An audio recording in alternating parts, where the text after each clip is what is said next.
Hello বন্ধুরা, সকলকে জানাই সরস্বতী পুজোর অনেক অনেক শুভেচ্ছা ও ভালোবাসা। তো আজকে সরস্বতী পুজো, আমরা এখন বেরোচ্ছি পুজো দিতে, মানে কাকাদের বাড়িতে ঠাকুর আছে, ওই জন্য কাকুদের বাড়িতে আমরা অঞ্জলি দিয়ে নেব। তো ওই জন্য চলে এসেছি কাকুদের বাড়িতে। তো অনেক ভিডিও করেছিলাম, তাই হোক ডিলিট হয়ে গেছে, কিছু করার নেই, যা ডিলিট যখন হয়ে গেছে। তো আমরা কাকুদের বাড়িতে এসে দেখছি পুজো অলরেডি করে ফেলেছে ঠাকুরমশাই। এসে কোনো রকমের পুষ্পাঞ্জলিটা তাড়াহুড়ো করে আমরা মা মেয়ে মিলে দিয়ে নিলাম, দিয়ে নিয়ে চলে আসলাম বাড়ি। তো বাড়ি এসে এই যে স্কুল ছিল, মা কালকে সিম এনেছিল, এগুলো এনেছিল, কুলগুলো তো রোদে দিতে হবে। আর এই যে আমার হাজব্যান্ড কালকে কামরাঙা এনেছিল, তো এগুলো এখানে রেখে দিয়েছি। তো এগুলো না ভাবলাম মিষ্টি হবে হয়তো, কিন্তু একটু পরে কেটে দেখছি এত টক কি বলবো।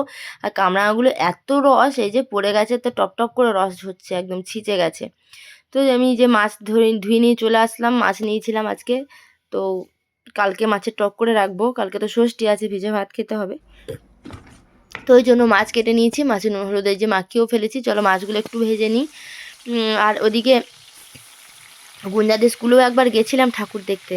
তো স্কুলে দেখলাম এখনও পুজো স্টার্ট হয়নি, তো ওই জন্য ঠাকুরটা দেখেই চলে আসলাম আর কি। গুঞ্জাদের স্কুল যেহেতু কাছেই, ওই জন্য আরও যাওয়া। তো আমি এই যে মা এনেছিল যে কুলগুলো, ওইগুলো একটু রোদে দিয়ে নিলাম। আর যে জামা কাপড়গুলো একটু শুকিয়ে গেছিলো না, ওইগুলো তুলে নিলাম। তবে আমার একটা জিনিস খুব খারাপ লাগলো, যে ডিলিট করে ফেলেছি ভিডিওগুলো, কিভাবে আমি বুঝতে পারছি না।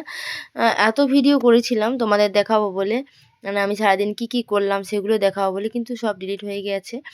আর এই যে মা বললো শোয়ার আগে, মানে খাওয়া দাওয়া হয়ে গেছে তো আমাদের, তো ওই জন্য শোয়ার আগে মা বললো বাঁশের পাতা লাগে ষষ্ঠীকে, তো পাতাগুলো আগে এনে দাও। তো ওই জন্য পাতা আনতে গেছিলাম, আর ওদিকটা দেখলাম ছাওয়া পড়ে গেছে, তার জন্য এই যে এদিকটা কুলগুলো এনে রোদে দিলাম। এদিকটা রোদ আছে, আর ছাদটা প্রচুর পাতাতে ভর্তি হয়ে আছে, একদিন ঝাঁট দিতে হবে।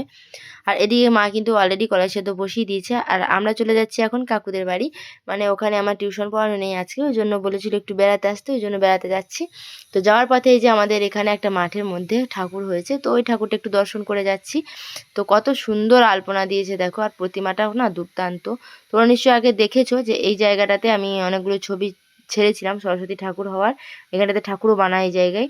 আর আমি কিন্তু এদিকে রান্না বসিয়ে দিয়েছি রাত্রিরে, কাকুদের বাড়ি থেকে বাড়িয়ে চলে এসে। তো আজকে ভাত করেছি, আর ওই যে বেগুন ভাজা, আর আর দিনের তরকারি করে রেখেছিলাম আমি, ওই জন্য রাত্রিরে যাতে বেশি করতে না হয় তাই। আর মা এদিকে কিন্তু ষষ্ঠী পুজো করে ফেলেছে। আজকের মতো ভিডিওটা আমি এখানেই শেষ করছি। সকলে ভালো থাকবে, সুস্থ থাকবে, দেখা হচ্ছে আবার পরের একটা ব্লগে। টাটা।